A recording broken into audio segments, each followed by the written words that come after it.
प्यारे बच्चों, क्या हाल चाल है आप सभी के डियर स्टूडेंट्स। तो देखिए प्यारे बच्चों, अपने चल रहा था फिजिक्स का चैप्टर नंबर 4 जिसका नाम है विद्युत धारिता। ठीक है, तो आज अपने इसका पार्ट नंबर 19 करने जा रहे हैं और इसमें अपने इसके न्यूमेरिकल कंप्लीट करके इस चैप्टर को 100% कंप्लीट कर देंगे। फिर इसके जो नेक्स्ट वीडियो है उसमें अपने previous year board exam questions discuss करेंगे। तो आज का जो अपना वीडियो है ये, इसमें अपने बुक के क्वेश्चन का पार्ट नंबर 5 और ये वाले आंकिक प्रश्न यानी न्यूमेरिकल क्वेश्चंस हैं, ये वाले डिस्कस करेंगे। इसमें से कुछ डिस्कस हो चुके हैं जो अपने बोर्ड वाली वीडियो में किए थे, लेकिन ये वाले क्वेश्चन है वो रह गई थी, वो अपने इसमें डिस्कस करेंगे। तो बहुत ही अच्छे तरीके से आपको समझना है, बहुत ही बढ़िया क्वेश्चन इसमें दिए हुए हैं, कंपटीशन लेवल के क्वेश्चंस हैं। तो चलिए स्टार्ट करते हैं अपने आज की वीडियो एक नई एनर्जी के साथ। तो देखिए प्यारे बच्चों, सबसे पहले आपको मैं सॉरी बोलना चाहूँगा कि इतने दिन डिस्टरबेंस रही का, लगभग एक हफ्ता हो गया आपकी क्लास नहीं लग पाई है। एक हफ्ते के बाद आज फिर से आपकी क्लास लग रही है, तो उसके लिए आपको मैंने बता दिया था हमारे घर पे बेबी हुआ है, भगवान ने कृपा की है, तो इस कारण मैं उधर बिजी था। तो अब टाइम मिलना स्टार्ट हुआ है, वो आपको पता ही है, काफ़ी घर पे काम होता है। तो अब मैं फ्री होकर वीडियो बना रहा हूँ और अब मैं ट्राई करूँगा कि आपको रेगुलर वीडियोस मिलती रहें और ज़्यादा से ज़्यादा वीडियोस आपको मिलती रहें। एक वीडियो नहीं, अब दिन की दो दो तीन तीन वीडियो आपको मिलती रहें, ये मेरी कोशिश ज़रूर रहेगी। तो देखिए आप भी अच्छे तरीके से समझना, और आपको मैं स्पेशली थैंक्स बोलना चाहूँगा कि आपने बहुत ही कोऑपरेट किया है, मुझे ज़्यादा डिस्टर्ब नहीं किया। 95% लगभग स्टूडेंट ऐसे हैं जिन्होंने मुझे कुछ नहीं कहा, बल्कि सपोर्ट कर रहे थे वो कि सर कोई बात नहीं, आप जब फ्री हो जाना तब वीडियो बना देना। तो उसके लिए मैं आपको स्पेशली बहुत बहुत थैंक्स कहना चाहूँगा बच्चों। ठीक है, तो चलिए स्टार्ट करते हैं वीडियो। देखो पहला जो क्वेश्चन है इसमें आपको क्या गिवन है और क्या पूछा है कि एक गोलाकार चालक की धारिता है वो 1 पिको फैराड है, इसकी त्रिज्या ज्ञात करो। तो गोलीय चालक है उसकी आपको क्या दी हुई है, धारिता दी हुई है, तो त्रिज्या निकालनी है। तो गोलाकार चालक की धारिता 1 पिको फैराड है, तो पहले तो पिको को किस में चेंज करना पड़ेगा, न्यूमेरिकल वैल्यू में यानी आंकिक मान में। तो वो 10 की पावर -12 फैराड इसकी क्या हो जाएगी, वैल्यू हो जाएगी इसकी। ठीक है, तो वैल्यू हो जाएगी। अब आपको क्या है कि इसकी धारिता दी हुई है ये वाली, तो धारिता दी और त्रिज्या निकालनी है, तो धारिता का सूत्र ये वाला होता है। आपको वैसे पता है गोलीय चालक की जो धारिता होती है उसका सूत्र अपने वैसे तो 4πε0 और साथ में r लिख देते हैं यहाँ पे, लेकिन 4πε0 को अपने 1/k लिख देते हैं। तो r/k फॉर्मूला अपने जनरली इसका यूज करते हैं। तो आर की वैल्यू आपको फाइंड करनी है, तो क्या करोगे आप, के को इससे गुणा कर दोगे, सी से क्रॉस मल्टीप्लाई, तो आर बराबर सी के आ जाएगा। अब देखो सी का मान आपको पता है ये वाला है, के का मान आपको पता है 9 गुणा 10 की पावर 9 है, तो क्या हो जाएगा 10 की पावर -12, 10 की पावर 9, 10 की पावर -3, 9 गुणा 10 की पावर -3 मीटर, और 10 की पावर -3 को बच्चों अपने लिखते हैं मिलीमीटर।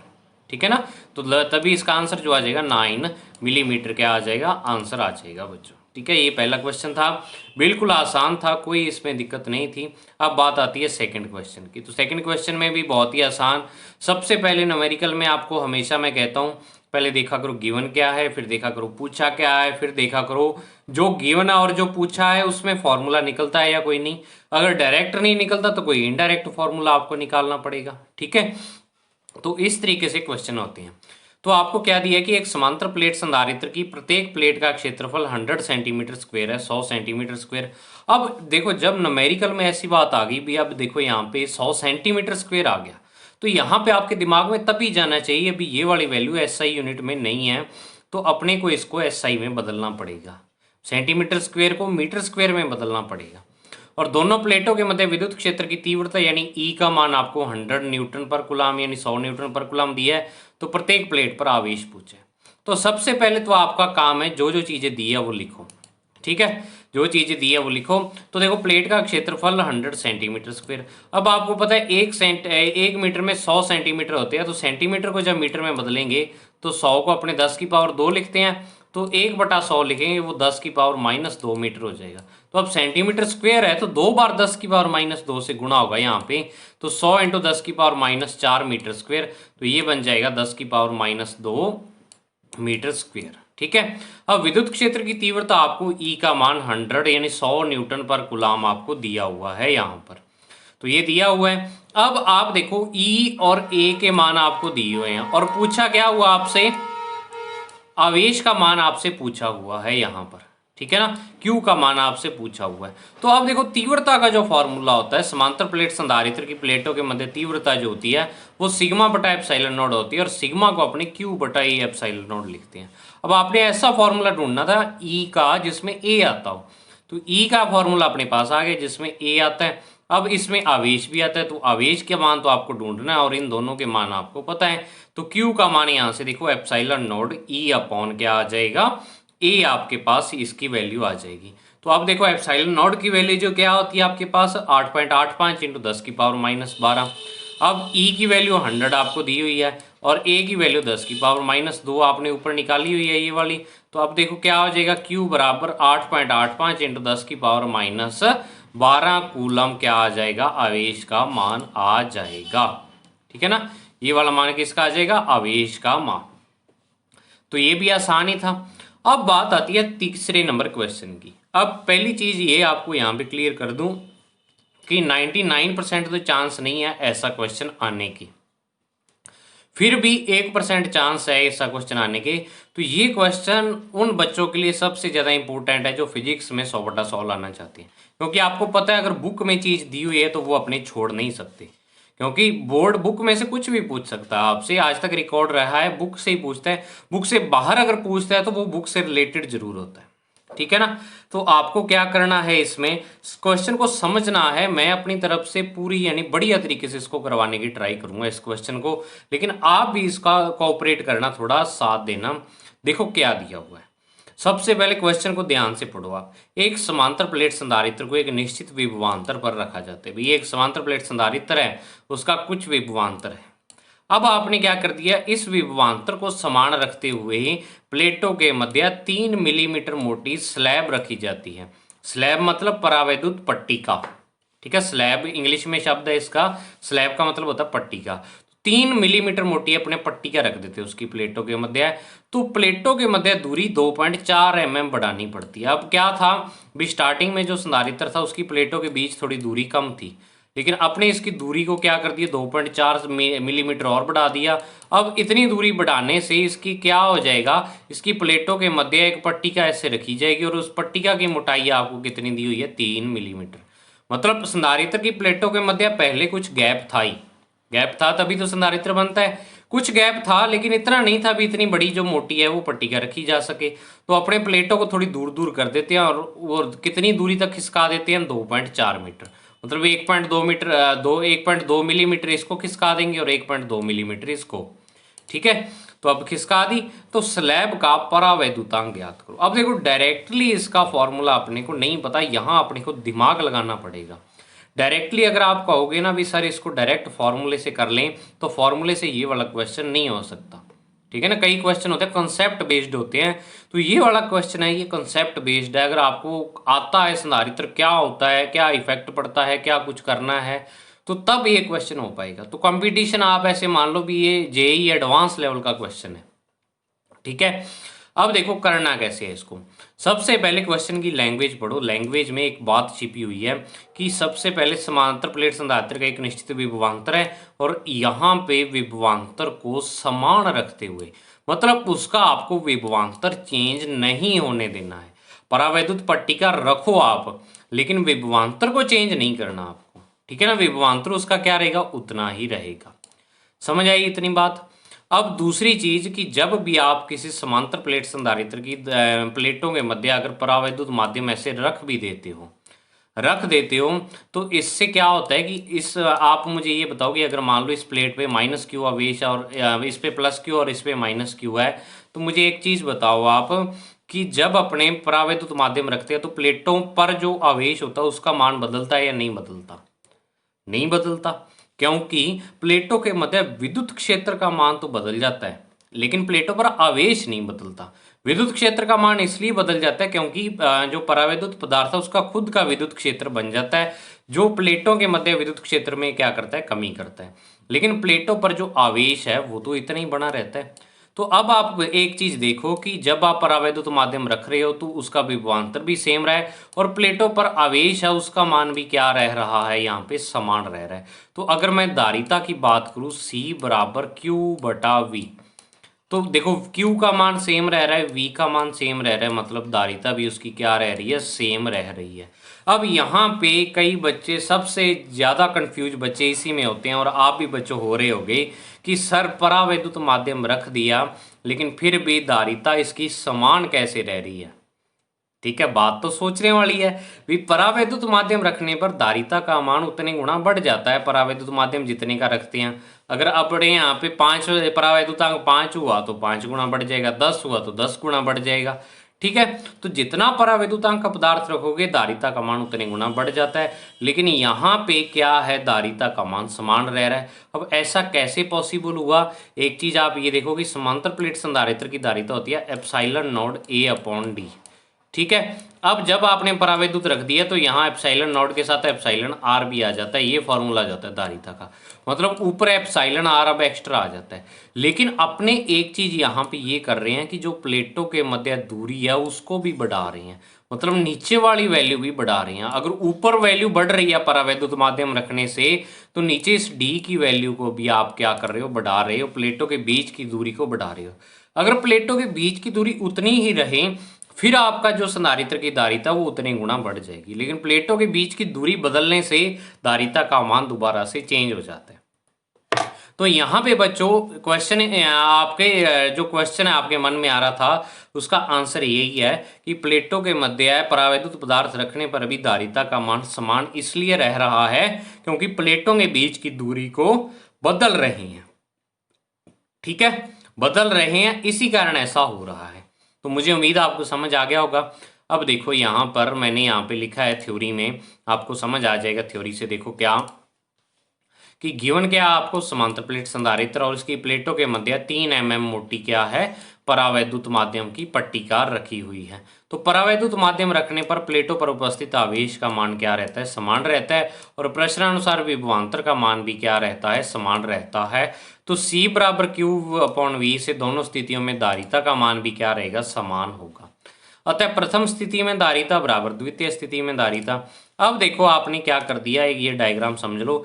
ये तो थी प्रथम स्थिति, जब आपने कोई परावैद्युत माध्यम नहीं रखा तब प्लेटों के बीच की दूरी d थी, लेकिन बाद में आपने दूरी बढ़ा दी। अब अपने को ये नहीं पता अभी ये वाली d थी कितनी, डी का मान अपने को नहीं पता, लेकिन आपने क्या कर दिया, डी डैश का मान क्या कर दिया। अब अपने को ये पता लग गया भी जब अपने इसको 2.4 सेंटीमीटर बढ़ा रहे हैं डी को, तो अपने पास डी डैश दूरी आ रही है।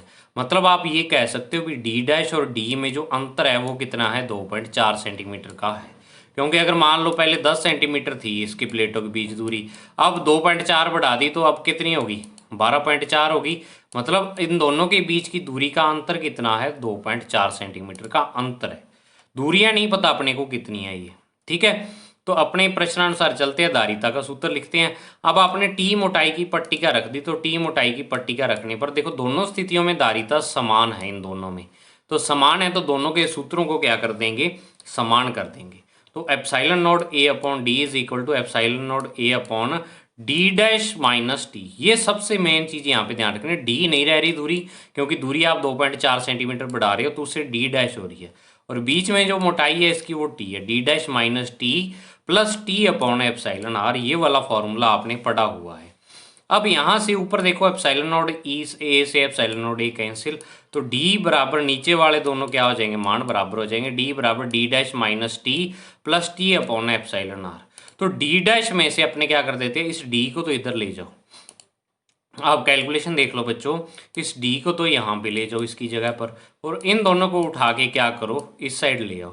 तो इस साइड लाओगे तो टी तो प्लस का हो जाएगा और ये वाला माइनस का, तो टी प्लस का टी माइनस टी बटा एप्सिलॉन नॉट माइनस का, और डी डैश माइनस डी।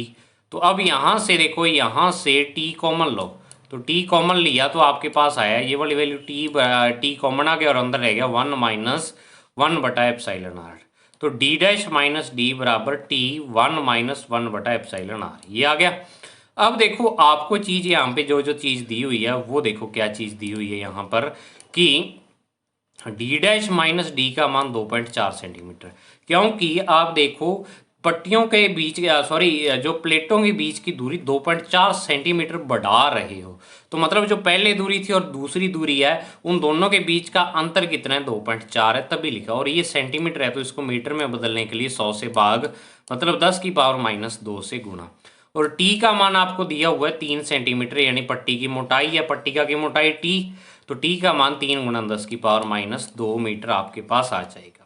ठीक है, अब 2.4 × 10⁻2 यहाँ पे डी डैश माइनस डी का मान रख दो ये वाला, और इधर आप क्या करो, जो जो मान आपको दिए हैं वो रख दो। टी का मान आपको दिया हुआ है, अंदर 1 - 1/ε r पड़ा रहेगा।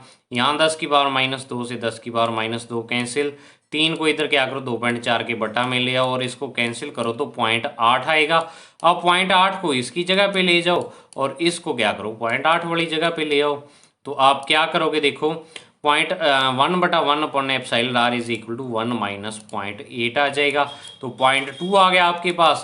और एप्साइलन आर का मान जब आप निकालोगे तो ये क्या हो जाएगा, इसका उल्टा हो जाएगा। या आप ऐसे करो, एप्साइलन 0.2 को यहाँ पे ले आओ और एप्साइलन आर को यहाँ पे ले जाओ, तो 1/0.2 आ जाएगा आपके पास। ठीक है, ये आ जाएगा।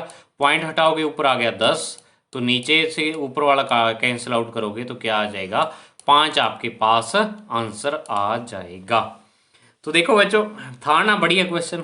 ठीक है, कईयों को तो ये बोरिंग लगेगा कि सर ये वाला क्वेश्चन बहुत लंबा है, ऐसा है, लेकिन अगर आप कंपटीशन की तैयारी करते हो तो वास्तव में एक्चुअल में ये बहुत ही अच्छा क्वेश्चन है कंपटीशन लेवल का। ठीक है, बस थोड़ा सा दिमाग को लगाने की जरूरत है, फिर आपका कंसेप्ट है वो क्लियर हो जाएगा। अब ये वाला क्वेश्चन नंबर 4 है, ये आपको करवा चुका हूँ मैं बोर्ड पर, जब वीडियो बनाई थी तो वहाँ पर ये वाला क्वेश्चन मैंने ऑलरेडी करवा दिया था। अब नेक्स्ट देखो बच्चों, क्वेश्चन नंबर 5 है आपके पास। ठीक है, तो क्वेश्चन नंबर 5 में आपको क्या पूछा हुआ और क्या दिया हुआ है, तो बिल्कुल फॉर्मूला बेस्ड क्वेश्चन है, कोई इसमें दिक्कत नहीं है, आप कर सकते हो इसको आराम से। कि दो आवेशी धातु के गोलों की त्रिज्याएं क्रमशः क्या है कि एक तो 0.05 है, ये यहाँ पे 0.05 लिखा हुआ है, तथा 0.10 मीटर है। प्रत्येक गोले पर 75 म्यू कूलाम का आवेश है। ठीक है, तो इन गोलों को पतले तार द्वारा जोड़ने पर पहले तो उभयनिष्ठ विभव निकालना है और एक आवेश प्रवाह की मात्रा आपको ज्ञात करनी है।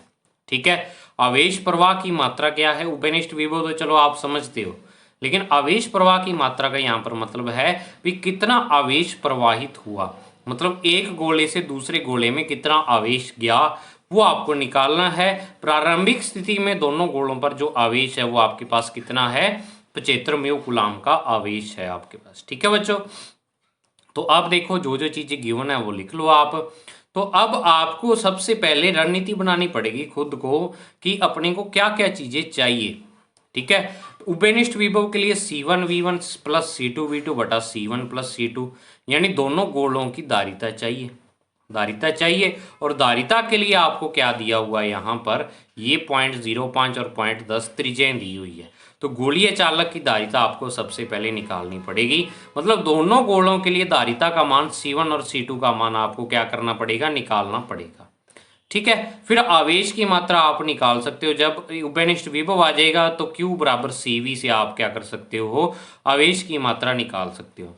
तो सबसे पहले जो मेन चीज है इस क्वेश्चन में वो है धारिता निकालना। तो धारिता अपने देखो निकालते हैं। सबसे पहले आप देखो, आपको दिया हुआ है कि जो प्रथम गोले की त्रिज्या है वो R1 0.05 और दूसरे की कितनी है आपके पास 0.10 मीटर। ठीक है, 0.10 मीटर। अब आपको क्या है कि प्रथम गोले की धारिता C1 = 4πε0 R1 या R1/K, क्योंकि इस 4πε0 को अपने क्या लिख सकते हैं, 1/K लिख सकते हैं यहाँ पर। तो C1 बराबर आपके पास क्या आ जाएगा 0.05 और बटा में क्या आ जाएगा आपके पास 9 × 10⁻9। तो अब आप क्या करो, इस पॉइंट को हटाओ यहाँ से, और पॉइंट को हटाने पर आपके पास क्या आ जाएगा, अपॉन में 100 आ जाएगा। ठीक है, अपॉन में 100 आ जाएगा। या फिर आप क्या करो, डायरेक्टली इसको कर दो, पॉइंट को हटाने की जरूरत नहीं है। जो मैंने यहाँ पे किया हुआ है कि इस 10⁻9 को ऊपर ले जाओ और 0.05 को आप क्या लिखो 50 × 10⁻−3। जब भी मैंने कहा था कि बड़े छोटे को बड़े में बदलते हैं, मतलब आदमी छोटा होके बड़े का दिखावा करता है, इसको ऐसे याद रख सकते हैं, छोटा होके बड़े का दिखावा करता है तो वो नेगेटिव चीज़ होती है, मतलब पावर यहाँ पे नेगेटिव आती है। अगर किसी को नहीं याद रहता कि सर यहाँ पे पावर कैसे लगाते हैं, पॉइंट वाले नंबर को दूसरे नंबर में चेंज करने के लिए। ठीक है, तो ये आ जाएगा। तो अब गुणा 10 की पावर -9 है ही, तो इसको 50/9 गुणा 10 की पावर -12। अब अगर देखो पॉइंट में अगर आप आंसर निकालना चाहोगे इसका दारिता का तो ये आ जाएगा, लेकिन ये वाला फिर पॉइंटों में आगा, पॉइंटों में आगे कैलकुलेशन थोड़ी सी मुश्किल हो जाती है। तो मैं आपको सजेस्ट करता हूँ कि जब भी आपको कोई चीज़ निकालनी हो ना, आगे अभी निकालना है अपने को तो बेनिस्ट विभव, तो आप पॉइंट वाले चक्कर में ना पढ़ के इस वाले मान को यूज करो, क्योंकि इसमें बटा में और बटा में कोई ना कोई चीज़ कैंसिल हो जाती है ज़्यादातर क्वेश्चंस में, ठीक है। तो मैं ये वाली वैल्यू यूज ना करके कौन सी यूज करूँगा, ये वाली वैल्यू यहाँ पर यूज करूँगा आके। तो आप भी ये वाली वैल्यू यूज करना, ऐसे कभी भी गलती मत करना कि आप पॉइंट को क्या करो, पॉइंट वाले को लेके और आगे कैलकुलेशन करने लग जाओ पॉइंट को लेके, क्योंकि यहाँ पूरा पूरा आंसर तो इसका निकल नहीं रहा, 5.5555 लगातार चलता रहेगा ऐसे। तो आपको सबसे बढ़िया चीज़ यही है कि आप इसको बटा में ही रखो, ठीक है। इसको कैंसिल मत करो, एक दूसरे से मत काटो, भाग मत दो। अब बिल्कुल इसी तरीके से अगर दूसरे गोले की धारिता अपने निकालनी चाहिए तो दूसरे गोले पर आवेश दुगना है, सॉरी आवेश का दूसरे गोले की त्रिज्या दुगनी है, तो धारिता भी क्या हो जाएगी, दुगनी हो जाएगी। तो अब इसको भी मैंने क्या किया वो यहाँ पे कि 10.10/9 इंटू 10 की पावर 9, तो इसको 100 गुणा 10 की पावर -3 लिख दिया, तो ये 100/9 गुणा 10 की पावर -12 आ जाएगा, ठीक है। वैसे तो आप इसको सॉल्व करो 1.1111 ऐसे चलता रहेगा, तो आपको ये वाले मान यूज करने की ज़रूरत नहीं है। ये वाले मान मैंने तभी लिखा कि कई बच्चे यूज कर लेते हैं, तो इससे क्या हो जाएगी बच्चों, आपको ही दिक्कत आएगी, पॉइंटों में आंसर आने स्टार्ट हो जाएंगे, तो उससे कैलकुलेशन बहुत ज़्यादा लंबी हो जाती है। तो ये भी एक चीज़ आपको ध्यान में रखने वाली है, ठीक है। अब उभयनिष्ठ विभव निकालना है, तो उभयनिष्ठ विभव के लिए V बराबर C1V1 plus C2V2 upon C1 plus C2। अब आप सोचोगे कि सर यहाँ पे तो V का मान तो है ही नहीं, धारिता का मान तो है, तो देखो V का मान नहीं है तो आप क्या करो, Q बराबर CV होता है, तो एक्चुअल में जो ऊपर वाले दोनों मान है वो आपके पास आवेश के मान है, C1V1 बटा C2V2 बटा में C1 प्लस C2। तो C1V1 C2V2 ये किसके मान है, आपके पास आवेश के ही मान है, Q बराबर CV फॉर्मूले से। तो ये पहले गोले पर आवेश है और ये दूसरे पर, तो इसको Q1 और Q2 लिख सकता हूँ मैं, ठीक है।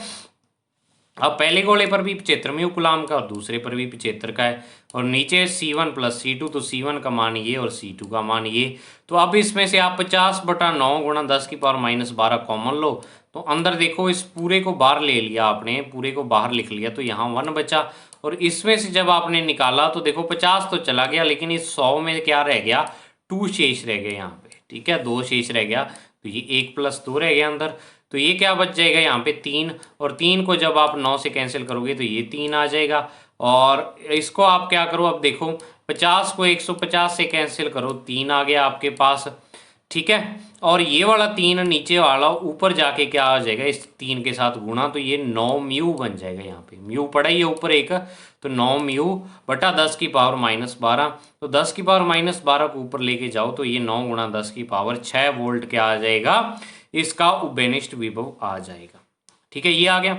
अब जोड़ने के बाद आपको निकालना है विभव, जोड़ने के बाद आपको क्या निकालना है, आवेश का मान निकालना है। उभयनिष्ठ विभव निकाल लिया, आवेश प्रवाह की मात्रा मतलब प्रत्येक गोले पर जोड़ने के बाद कितना आवेश आया वो निकालना है। तो प्रथम गोले पर आवेश Q1 बराबर C1 इंटू वी, क्योंकि जोड़ने के बाद क्या होता है, विभव का मान समान होता है, तो C1 इंटू वी, तो C1 का मान आपके पास ये था और V का मान आपके पास ये वाला, गुणा करो 50 गुणा 10 की पावर -6 यानी 50 म्यू कूलाम, और द्वितीय गोले पर आवेश का मान C2 इंटू वी, तो जब आप इसको सॉल्व करोगे तो ये 100 म्यू कूलाम। लेकिन आपको पता है इस पे भी 75 म्यू कूलाम का आवेश था स्टार्टिंग में, और इस पे भी 75 का आवेश था स्टार्टिंग में, ठीक है। तो अब इसका मतलब क्या हुआ, इसके आवेश में तो कमी होगी लेकिन इसमें वृद्धि होगी। मतलब क्या हुआ कि इस 75 में से क्या हुआ, 25 म्यू कूलाम आवेश निकल के कहाँ चला गया, दूसरे गोले में चला गया। पहले गोले से आवेश कहाँ चला गया, दूसरे में। तो अब इस 75 में से 25 गया तो यहाँ बचा 50, और ये वाला 25 जब इस 75 में जुड़ गया तो यहाँ कितना आ गया, 100 म्यू कूलाम आवेश आ गया। तो मतलब प्रथम या द्वितीय गोले पर आवेश की मात्रा में परिवर्तन या आवेश प्रवाह की मात्रा यहाँ पे क्या हो जाएगी, 25 म्यू कूलाम। अगर आपको क्वेश्चन में ऐसा आ जाए ना भी प्रथम या द्वितीय गोले पर आवेश में परिवर्तन ज्ञात करो, तो वो भी यही होगा, या आवेश प्रवाह की मात्रा भी क्या होती है, यही होती है। मतलब आवेश प्रवाह मतलब आवेश एक दूसरे से, एक गोले से दूसरे में गया कितना, ठीक है, तो ये आ जाएगा। अब देखो बच्चों, ये आपका क्वेश्चन हो गया क्वेश्चन नंबर 5, तो ये भी बढ़िया क्वेश्चन था। अब क्वेश्चन नंबर 6 भी बिल्कुल इसके जैसा सा ही है, कोई ज़्यादा फर्क नहीं है। क्या दिया हुआ आपको कि 150 वोल्ट पर आवेशित करने पर 2 म्यू फैरड के एक गोलीय चालक का संबंध 1 म्यू फैरड के किसी निरावेशित गोले से कर दिया जाता है। उभयनिष्ठ विभव ज्ञात करो और प्रत्येक चालक पर आवेश का मान ज्ञात करो। बिल्कुल दो चीजें जो पीछे वाले में आपने निकाली हैं वो चीजें यहाँ पे निकालनी है। ठीक है, अब एक चीज यहाँ पे आपको याद रखनी पड़ेगी कि आपको यहाँ पे निरावेशित गोला दिया हुआ है दूसरा। पहला तो चलो आवेशित है, उस पर उसकी यानी 2 म्यू फैरड की धारिता है और 150 वोल्ट उस पर विभवांतर आपको दिया, लेकिन दूसरे की धारिता तो दे दिया आपको, लेकिन निरावेशित दे दिया। तो निरावेशित मतलब इस पर Q का मान कितना है, 0 है। तो Q का मान 0 है तो विभव का मान भी क्या है, 0 है, क्योंकि विभव क्या है, आवेश पर ही तो निर्भर करता है। V बराबर KQ/R, जब Q 0 है तो V भी 0 हो जाएगा, मतलब दूसरे गोले का विभव है वो क्या है आपके पास, 0 है। डायरेक्टली नहीं दिया, इनडायरेक्ट आपको दे दिया उसने। तो गिवन क्या है यहाँ पर मैंने लिखा हुआ है कि C1 का मान आपको दिया 2 mu farad, C2 1 mu farad, V1 150 volt, V2 0 और Q2 का मान 0 है। तभी मैंने लिखा क्योंकि Q2 बराबर 0 तो V2 बराबर भी क्या आ जाएगा, 0 आ जाएगा। तो उभयनिष्ठ विभव V बराबर आपके पास क्या आ जाएगा, C1V1 प्लस C2V2 बटा C1 प्लस C2। तो 2 म्यू बटा 150 बटे 2 म्यू प्लस 1 म्यू आ गया, तो 300 म्यू बटा 3 म्यू मतलब 100 वोल्ट क्या आ जाएगा, यहाँ इनका उभयनिष्ठ विभव आ जाएगा। अब दोनों गोलों पर आवेश निकालना, तो प्रथम गोले पर आवेश Q1 डैश बराबर C1V, तो C1 का मान प्रथम गोले के लिए 2 म्यू गुणा 100 यानी 200 म्यू कुलाम, और द्वितीय गोले पर आवेश है 100 म्यू कुलाम, क्योंकि C2 का मान उसके लिए क्या है, 1 म्यू फैरड है। ठीक है, अब देखो बच्चों ये वाला क्वेश्चन नंबर आता है 7 नंबर, और काफी बड़ा क्वेश्चन है और आपको डिस्टर्ब भी कर सकते हैं ये वाला क्वेश्चन। देखो कंपटीशन में तो इस क्वेश्चन में डायरेक्टली 4-5 फॉर्मूले हैं। ठीक है, अगर कंपटीशन के लेवल से पढ़ना चाहें तो ये क्वेश्चन आपका 2 लाइन का क्वेश्चन है। ठीक है ना, 2 लाइन में आप इसका आंसर निकाल सकते हो, लेकिन अपने 12वीं पढ़ रहे हैं, कंपटीशन की तैयारी अभी नहीं कर रहे, तो 12वीं में हर एक चीज़ आपको डिटेल से करनी पड़ती है। तो आपको क्या करना होगा, पूरा ही करके दिखाना होगा यहाँ पे तो। लेकिन कंपटीशन लेवल के लिए इसके फॉर्मूले देखो यहीं से ही, यहाँ आपको सोल्यूशन करवाऊंगा ना अब मैं, यहीं से ही फॉर्मूला बन जाएगा कंपटीशन के लिए। ठीक है, तो दोनों ही तरीकों से आपके लिए फायदेमंद क्वेश्चन है। तो देखो क्या दिया हुआ आपको और क्या पूछा हुआ है। ऐसा क्वेश्चन पहले भी आ चुका है, एक क्या 2-3 आ चुके हैं ऐसे। 125 बूंदों को क्या किया, 200 वोल्ट तक विभव तक आवेशित किया जाता है और इन बूंदों को मिलाकर एक बड़ी बूंद बनाते हैं। तो इसके विभव और ऊर्जा में परिवर्तन की क्या करो, गणना करो। यानी आपके पास क्या है, सबसे पहले क्वेश्चन को समझो। 125 छोटी छोटी बूंदें हैं, एक बूंद पर 200 वोल्ट का विभव है। ठीक है, अब इन बूंदों को मिला के 125 बूंदों को मिला के एक बड़ी बूंद मिला बना दी। तो एक तो क्या करना है आपको, विभव में परिवर्तन, मतलब पहली बूंद पर एक बूंद पर 125 बूंदों पर विभव कितना था और दूसरी बड़ी बूंद पर कितना आ रहा है वो आपको निकालना है। और ऊर्जा में कितना परिवर्तन आया, अभी पहले पर कितनी ऊर्जा थी, पहले कितनी ऊर्जा थी 125 बूंदों की, और बाद में कितनी ऊर्जा होगी अगर एक बूंद बना दी। तो दोनों ही आपको क्या करना है, निकालने हैं। मतलब आपको विभव और ऊर्जा दोनों यहाँ पे निकालने पड़ेंगे। तो देखो क्वेश्चन को समझो, और एक चीज़ मैं आपको ये बता सकता हूँ कि जो बच्चे इसमें पूछना चाहें कि सर ये वाला क्वेश्चन करें कैसे, याद कैसे रखें, तो ये बच्चों प्रैक्टिस से याद होगा, इसके स्टेप भी आपके प्रैक्टिस से याद होंगे। और अगर आप कहते हो कि सर ये स्टेप ऐसे ही क्यों आए, तो इसको सॉल्व वैसे ही करना पड़ेगा अपने को। तो बहुत ही ध्यान से इस क्वेश्चन को आपको समझना पड़ेगा। ठीक है, देखो क्या है कि प्रत्येक बूंद पर विभव आपको 200 वोल्ट दिया हुआ है, यहाँ पे 200 वोल्ट विभव है। अब 125 बूंदों को मिलाकर बड़ी बूंद बनाने में आवेश संरक्षित रहेगा। ये चीज आपको सबसे याद रखनी है भी, जब भी अपने बड़े छोटी बूंदों को मिला के बड़ी बूंद बनाए तो आवेश का मान चेंज नहीं होगा। मतलब अगर मान लो एक गुलाम एक बूंद पर आवेश है और 125 बूंदों को मिला दिया, तो 125 बूंदों पर टोटल आवेश पहले कितना था, 125 गुलाम। तो जो बड़ी बूंद है उस पर भी कितना होगा, 125 गुलाम आवेश आ जाएगा। मतलब आवेश कभी नहीं चेंज रहता, आवेश संरक्षित रहता है। ठीक है, अब देखो क्या है कि बड़ी बूंद बनाने पर आवेश संरक्षित रहेगा। अब अपने मान लेते हैं कि जो छोटी बूंद की त्रिज्या है वो तो है R, और बड़ी बूंद की त्रिज्या है वो आपके पास कितनी है, कैपिटल R त्रिज्या है यहाँ पर। ठीक है, तो अब अपने यहाँ से दोनों त्रिज्याओं के मध्य पहले तो संबंध निकालना पड़ेगा। अब आप कहोगे कि सर त्रिज्या क्यों निकाल रहे हैं, क्योंकि बूंद गोलाकार होती है और गोलीय चालक की धारिता अपने को निकालनी पड़ेगी। विभव भी निकालना है, चाहे ऊर्जा निकालनी है, धारिता का मान पता होना चाहिए आपको, ठीक है। तो धारिता के लिए अपने को त्रिज्या चाहिए और त्रिज्या के लिए अपने दोनों त्रिज्याओं में संबंध निकालते हैं। तो एक छोटी बूंद की त्रिज्या कितनी है, स्मॉल आर मान लेते हैं, और एक बड़ी बूंद की है कैपिटल आर। तो 125 छोटी बूंदों का आयतन बराबर एक बड़ी बूंद का आयतन। ये आयतन वाला कंसेप्ट मैंने आपको पहले भी बताया है कि ये वाला कंसेप्ट यूज करते हैं ऐसे क्वेश्चंस को करने के लिए।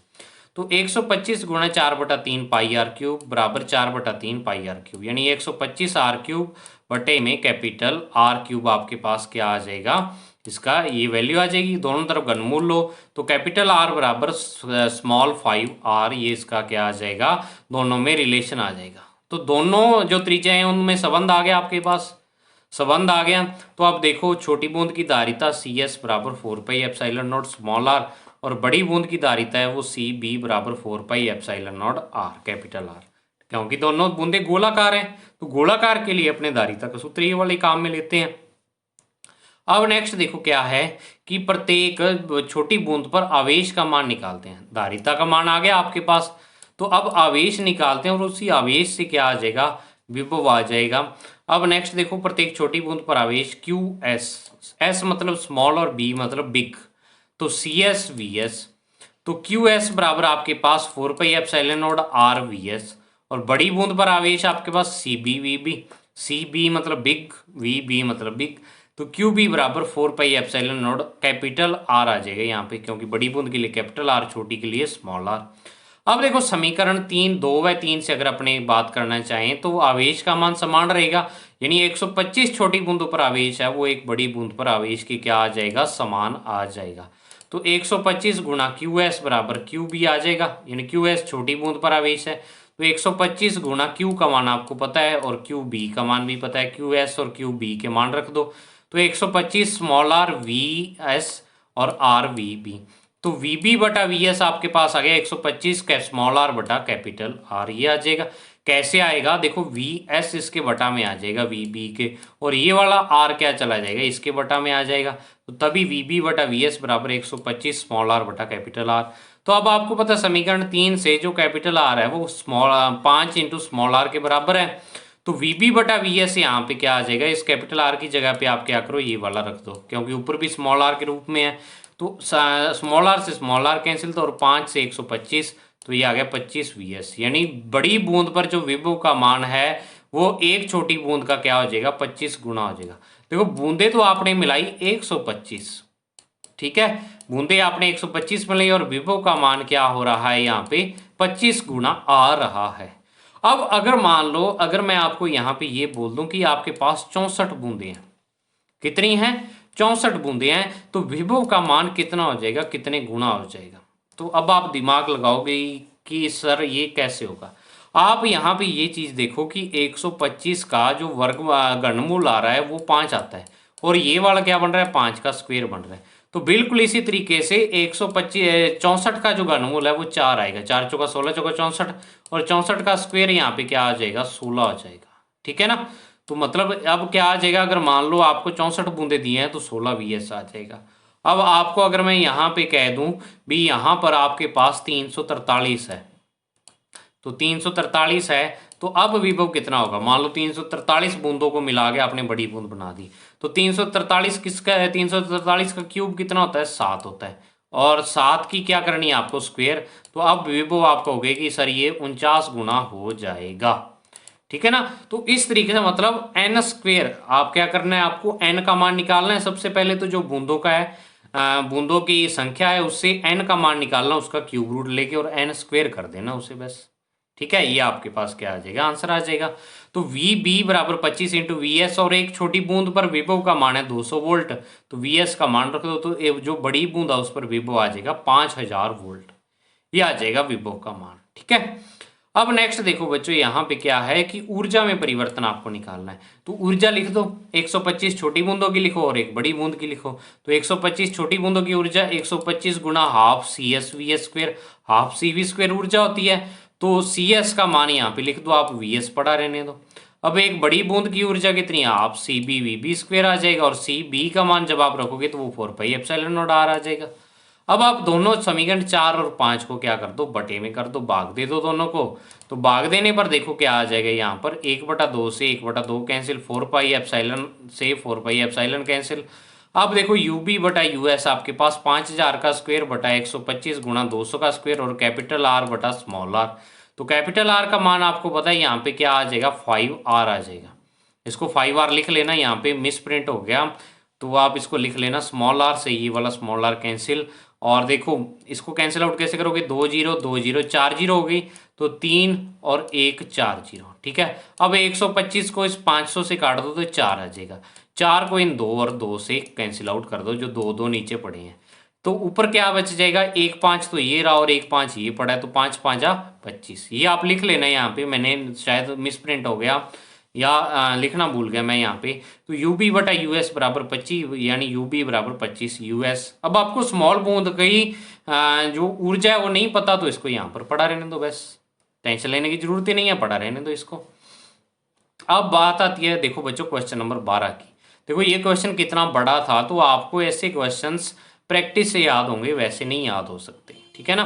क्वेश्चन नंबर 12 भी देखो बहुत ही अच्छा क्वेश्चन है, एक हिसाब से इसमें डेरिवेशन नहीं करना, आपको सिद्ध करके दिखाना है। ऐसे क्वेश्चन हार्ड तभी लगते हैं क्योंकि अपने को पता नहीं लगता कि कहाँ से स्टार्ट करना है, और ऐसे कंसेप्ट बेस्ड क्वेश्चन होते हैं, ठीक है। तो देखो क्वेश्चन नंबर 12 में एक विलगित चालक को दूसरे सकेंद्रीय गोलीय चालक जिसका बाह्य पृष्ठ पृथ्वी से संबंधित है ढक देते हैं।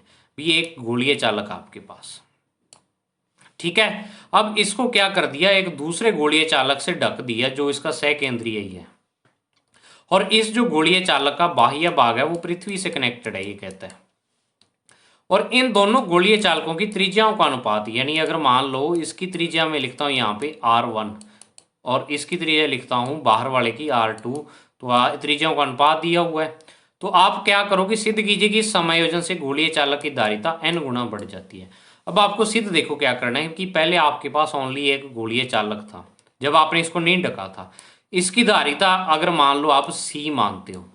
अब इसको जब आपने ढक दिया किससे, एक दूसरे सकेंद्रीय गोलीय चालक से, तो अब ये कहता है कि उसकी धारिता NC हो जाती है। ये आपको सिद्ध करना है इसमें, बस धारिता n गुना बढ़ जाती है पहले की तुलना में, ठीक है। समझ आ गई इतनी चीज। आपको दिया क्या है, इसमें त्रिज्याओं का अनुपात दिया हुआ है R1 बटा R2 या R2 बटा R1, जो अपने के जैसे भी करेंगे, तो उनका अनुपात n बटा n माइनस 1 है। तो अब देखो इसको स्टार्ट कैसे करना है क्वेश्चन को, माना विलगित गोलीय चालक की त्रिज्या R1 है और इसकी धारिता क्या हो जाएगी, 4 पाई एप्सिलॉन नॉट R1 हो जाएगी। इसको समीकरण नंबर 1 दे दो। अब लास्ट में आपको आंसर निकालना पड़ेगा कि जो धारिता है वो लास्ट में कितनी हो जाएगी, n गुना हो जाएगी, गुणा में n और आ जाएगा यहाँ पे। अब इसे एक अन्य सकेंद्रीय गोलीय पृष्ठ से ढकते हैं, वे इस पृष्ठ का बाहरी भाग पृथ्वी से जुड़ा है, माना इसकी त्रिज्या कितनी है, R2 है। जो बड़ा गोला है आपने बाहर वाला गोला लिया हुआ है, उसकी त्रिज्या R2 मान ली अपने। तो अब आपने R2 बटा R1 दोनों का अनुपात आपको n बटा n माइनस 1 दिया हुआ है, और यहाँ पे आपके मन में हो गया बच्चों कन्फ्यूजन क्रिएट। कन्फ्यूजन आ गया ना मन में कि सर आप R1 बटा R2 भी तो ले सकते हो, इन दोनों का अनुपात आपने R2 बटा R1 बराबर n बटा n माइनस 1 क्यों लिखा, R1 बटा R2 भी हो सकता है, ठीक है ना। अगर नहीं आया तो सोचो कैसे कैसे हो सकता है, क्या आपने लिया ऐसा क्यों है भी, R2 बटा R1 ही क्यों लिया, R1 बटा R2 क्यों नहीं लिया। तो इसका रीज़न आप पहले वीडियो को प्यूज करो और सोचो, मैं आपको बताने वाला हूँ क्योंकि मैं तो रुक नहीं सकता उतना टाइम। तो देखो आपको क्या है कि जो R2 आप ये देखो कि त्रिज्या ज़्यादा कौन सी है, बड़ी कौन सी है। तो अगर मान लो मैं जो अंदर वाला गोला है, यहाँ पे अंदर वाले गोले की जो ये वाली त्रिज्या है वो इसको क्या मान रहा हूँ, R1 मान रहा हूँ, ठीक है। और जो बाहर गोला जिससे अपने इसको ढक रहे हैं सकेंद्रीय गोले से, इसकी त्रिज्या जो मान रहा हूँ ये R2 मान रहा हूँ। तो अब R1 और R2 में से R2 बड़ी है R1 से। तो अब आप देखो कि ऊपर वाला मान बड़ा है और नीचे वाला मान छोटा है, तो अपने को क्या करना पड़ेगा, ऊपर मान बड़ा रखना पड़ेगा। अब ऊपर तो n और नीचे n माइनस 1 है, यानी n में से कुछ माइनस हो रहा है। अगर n का मान अगर आप 8 लेते हो तो नीचे अपॉन में क्या आ रहा है, 7 आ रहा है। तो मतलब देखो इधर भी अनुपात बराबर होने का मतलब क्या होता है, बटा बराबर होने का मतलब अगर इधर बड़ी वैल्यू है ऊपर तो इधर भी बड़ी वैल्यू होगी, और अगर इधर छोटी है तो यहाँ भी छोटी। तो तभी यहाँ पे n बटा n-1, क्योंकि n का मान n-1 से बड़ा है और बिल्कुल उसी प्रकार से इधर r2 का मान r1 से बड़ा है, तभी यहाँ पे ये लिया हुआ है। तो अब अगर मैं यहाँ से R2 का मान निकालूं तो R1 उधर गुणा में चला जाएगा, समीकरण 2 बन जाएगी। अब आप एक चीज और ध्यान दो यहाँ पे कि जब अपने छोटे गोले को बड़े गोले से ढक देते हैं तो जो ये है एक संधारित्र बन जाता है और कैसा गोलीय संधारित्र बन जाता है। तो इस गोलीय संधारित्र की धारिता आपको लिखनी पड़ेगी। तो गोलीय संधारित्र की धारिता आप क्या लिखोगे यहाँ पे, क्या आ जाएगी धारिता बच्चों, देखो 4πε0 R1 R2 बटा R2 माइनस R1। मैंने आपको बताया था नीचे R1 माइनस R2 होता है या R2 माइनस R1। आप देखो बड़े में से छोटा घटाना है, बस जब ये टॉपिक करवाया था तब आपको बताया था। तो R2 माइनस R1 आ जाएगा यहाँ पे। तो 4πε0 R1 इंटू में क्या आ जाएगा, यहाँ R2 की जगह आप क्या करो, समीकरण 2 से R2 का मान रख दो। तो n बटा n-1 R1 और नीचे आपके पास R2, इस R2 की जगह भी ये वाला मान आ जाएगा और R1 पड़ा रहेगा। अब आपको क्या करना है, नीचे एलसीएम ले लेना है। तो एलसीएम जब आप नीचे लोगे तो देखो क्या आ जाएगा, n-1 एलसीएम आ जाएगा। एक मिनट यहाँ पे दिखाता हूँ मैं कैसे एलसीएम लिया है, कि यहाँ आप इतने इतने का एलसीएम लो, ठीक है, ऊपर वाले को एक बार पढ़ा रहने दो। तो n-1 इसके पास नहीं है तो इसको n-1 से मल्टीप्लाई, तो n-1 R1 और इधर n R1 है ही, नीचे n-1, तो ये वाला n-1 इससे n-1 से कैंसिल। तो ऊपर 4πε0 R1 स्क्वेयर इंटू n और नीचे जब आप इसको गुणा करोगे तो देखो माइनस का R1 है, इसको n से गुणा करोगे तो माइनस n R1 और माइनस का R1 है, जब आप इसको -1 से गुणा करोगे तो प्लस R1।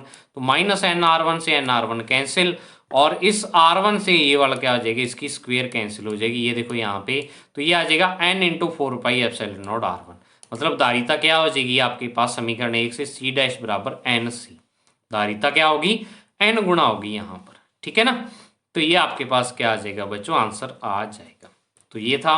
अब क्वेश्चन नंबर आता है 13। वीडियो काफ़ी लंबी होती जा रही है लेकिन मैं ये है मेरा टारगेट कि आपको सारे क्वेश्चन इसी वीडियो में मैं कंप्लीट करवा दूँ, ठीक है।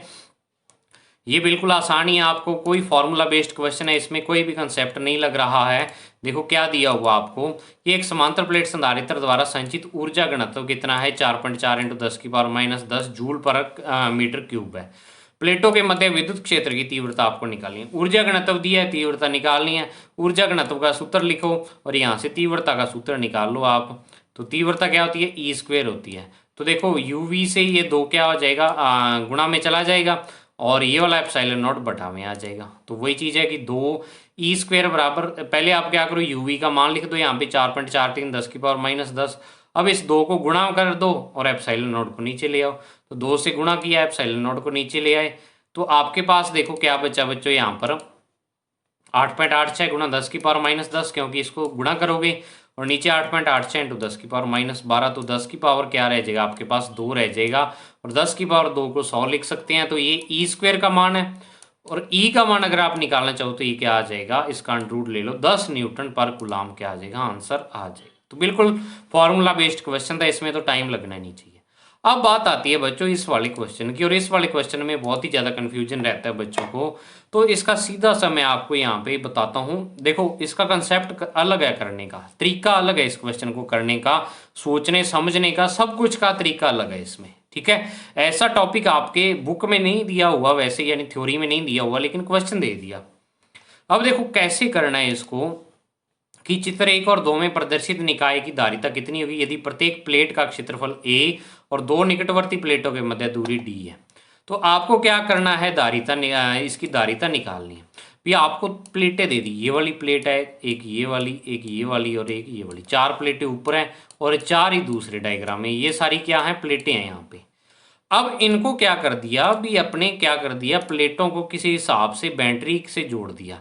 भाई इन दोनों प्लेटों का क्या किया, इस वाले सिरे ले लिए, एक ऊपर वाली प्लेट का और एक बिल्कुल नीचे वाली प्लेट के दोनों सिरों को क्या कर दिया, इस A भाग से जोड़ दिया A बिंदु पर, और इन दोनों प्लेटों, जो बीच वाली प्लेटें, इन दोनों के दोनों सिरों को क्या कर दिया, दूसरी प्लेट से जोड़ दिया, दूसरे बिंदु से, और इनके मध्य आपने क्या कर दिया, एक बैटरी लगा दी। तो बैटरी इन दोनों के मध्य लगा दी। तो अब आपसे पूछा है कि इनकी तुल्य धारिता निकालो, यानी कि ये प्लेटें रखी हुई हैं D दूरी पर, तो इसका मतलब ये एक समांतर प्लेट संधारित्र बनाती होंगी यहाँ पे। अब समांतर प्लेट संधारित्र बन कैसे रहा है और ये समांतर प्लेट संधारित्र जुड़े कैसे हुए हैं। पहली बात तो हर एक प्लेट का क्षेत्रफल समान है, ए है। प्लेटों के बीच की दूरी डी दी हुई है, मतलब ये समांतर प्लेट संधारित्र तो है। अब देखो समांतर प्लेट संधारित्र कैसे है और कैसे इसको कनेक्ट किया हुआ आपने। पहले डायग्राम की बात करता हूं। इस ऊपर वाली प्लेट का एक सिरा आपका जुड़ा हुआ है ए से, ए बिंदु से जुड़ा हुआ है यहाँ पे, ठीक है ना।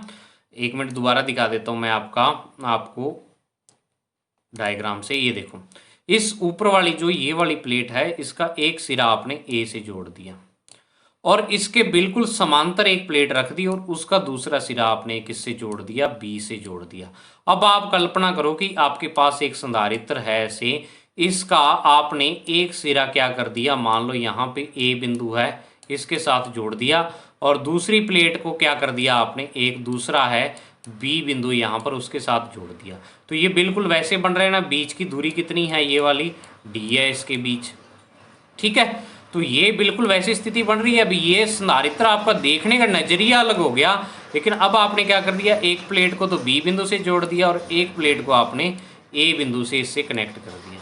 अब बिल्कुल इसी तरीके से अगर मैं यहाँ पे एक संधारित्र लगा देता हूँ तो इसका एक सिरा ए बिंदु से जोड़ दूँ एक प्लेट का और दूसरा सिरा बी बिंदु से जोड़ दूं और इस ए और बी के मध्य मैं क्या कर दूं, एक बैटरी लगा दूं।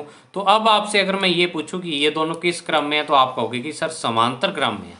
तो बिल्कुल उसी तरीके से अगर दूसरी प्लेट है, मान लो चौथी प्लेट है ये वाली, इसका एक सिरा इस ए बिंदु से जोड़ दिया और दूसरा सिरा आपने क्या कर दिया, बी बिंदु से।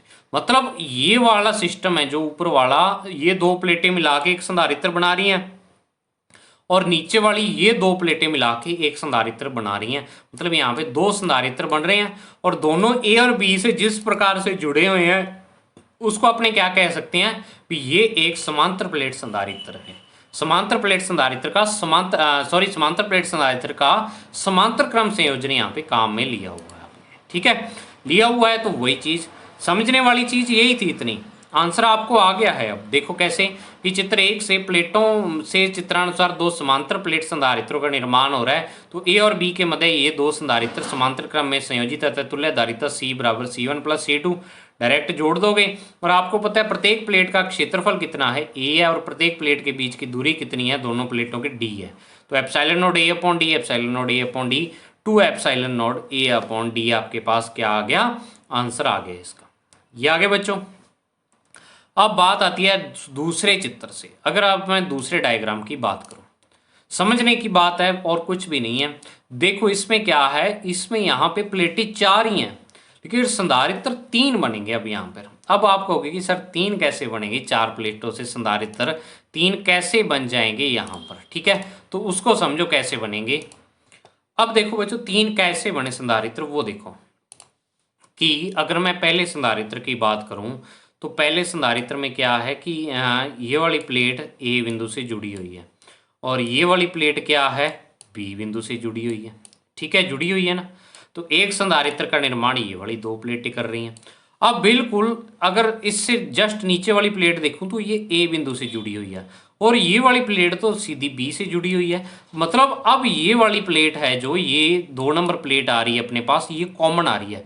ये ऊपर भी एक संधारित्र बनाएगी और एक तो इसका ऊपर वाला भाग, मतलब ये वाला जो पार्ट है ऊपर वाला, ये एक संधारित्र का निर्माण करेगा और एक इसके नीचे वाला भाग भी क्या करेगा, संधारित्र में काम आएगा। मतलब प्लेट के दोनों साइड क्या होगा, आवेश होगा और वो आवेश क्या है, संधारित्र की तरह काम करेगा। अब बिल्कुल अगर तीसरे की बात करूं तो तीसरे में ये वाली प्लेट तो किससे, ए से जुड़ी हुई है और फिर से ये वाली प्लेट इस बी से जुड़ी हुई है। तो यहाँ पे 1 2 और 3, मतलब ये वाली जो 2 प्लेटें हैं ना, एक तो ये वाली प्लेट और एक ये वाली प्लेट, ये कॉमन आ रही है 2 संधारित्रों में, तो कॉमन आ सकती है ऐसे, ठीक है ना। आपको देखना है भी जुड़े कैसे हुए हैं ए और बी पर। तो 3 संधारित्र बन रही है, तीनों समांतर क्रम में है, तो जो इनकी धारिता होगी वो 3 एप्सिलॉन नॉट ए अपॉन क्या हो जाएगी, डी। इसका क्या हो जाएगा बच्चों, आंसर आ जाएगा। है आसानी, थोड़ा सा समझना इसको क्या है, मुश्किल हो सकता है आपके लिए। अब लास्ट क्वेश्चन आता है। लास्ट क्वेश्चन में आपको क्या दिया हुआ है और क्या पूछा है कि एक समांतर प्लेट संधारित्र की प्लेट की त्रिज्या आपको दी हुई है। अब त्रिज्या दी हुई है तो त्रिज्या देने से आपके दिमाग में आना चाहिए भी प्लेट कैसी है, गोलाकार है। त्रिज्या गोले की होती है, गोलाकार है, वृत्ताकार है, प्लेट का आकार है वृत्ताकार है, तो प्लेट का क्षेत्रफल भी क्या होगा, वृत्त के क्षेत्रफल से निकलेगा। इतनी चीजें आपके दिमाग में चलनी चाहिए, फिर न्यूमेरिकल आते हैं। और ये चलती कैसे हैं चीजें, अगर आप प्रैक्टिस करते हो इनकी, ठीक है, बहुत सारे क्वेश्चंस करते हो फिर ही आपके दिमाग में ये वाली चीज़ें चल पाती हैं। अब प्लेटों के मध्य दूरी डी आपको 10 सेंटीमीटर दी हुई है, तो धारिता निकालिए। Epsilon not A upon D, A का मान पाई आर स्क्वायर आ जाएगा। तो आप क्या करो, 1 सेंटीमीटर में दोनों चीज़ें दी हुई हैं तो दोनों को मीटर में चेंज कर लो, 100 से भाग दे दो, तो क्या बन जाएगा, जो त्रिज्या बन जाएगी वो भी आपके पास 10 की पावर -1 मीटर और दूरी 10 की पावर -1 मीटर। सी बराबर epsilon not A upon D, epsilon not का मान लिखा पाई आर स्क्वायर 3.14 इंटू 10 की पावर -2 आर स्क्वायर का मान, क्योंकि आर का मान आपके पास क्या आ रहा है 10 की पावर -1 आ रहा है यहाँ पे, तो अब ये आ गया और नीचे 10 की पावर -1। अब इसको क्या करना है आपको, 8.85 को 3.14 से गुणा करना है। तो ऐसे गुणा आप कैसे करते हो, 8.8 को आप क्या करो 3.1 से गुणा कर दो या 3.2 से कर दो, अगर करना चाहो तो 3.2 से कर दो आप, ठीक है। तो जब आप करोगे तो 27.78 आपके पास आ जाएगा और गुणा में 10 की पावर -13, ये कैसे, ये पावर ऊपर जाएगी 10 की पावर -1 और ये 10 की पावर क्या हो जाएगी यहाँ पर, अगर मैं बात करूँ देखो 10 की पावर -12 है और ये यहाँ पे ऊपर जाएगी पावर, तो क्या बन जाएगा यहाँ 10 की पावर -12, 10 की पावर -2, 10 की पावर -14 बन रहा है ऊपर तो, और नीचे +1 आ रहा है, तो 10 की पावर -14 + 1 10 की पावर -13, और इसको अपने 2.778 इंटू 10 की पावर -12 या 2.778 पिको फैरड या 2.78 पिको फैरड भी लिख सकते हो, जो आंसर में दिया हुआ है। तो ये बच्चों थे आपके पास इस वाले चैप्टर के क्वेश्चन, जो बुक के न्यूमेरिकल क्वेश्चंस है वो आपको मैंने कंप्लीट करवा दिए। कुछ क्वेश्चन आपको बोर्ड पर करवाए थे, बाकी जो इसके क्वेश्चंस जो आपको बोर्ड पर करवाए थे उसकी PDF भी इसके साथ ही मैं अटैच कर दूंगा सारे क्वेश्चंस, और फिर मैं ग्रुप में डाल दूंगा, ठीक है ना। तो इसको अच्छे तरीके से करना, previous year board exam question बहुत ही जल्द अपने करेंगे। तो मिलते हैं बच्चों नेक्स्ट वीडियो में, इसी तरह सपोर्ट करते रहना आप। Thank you, have a nice day dear students.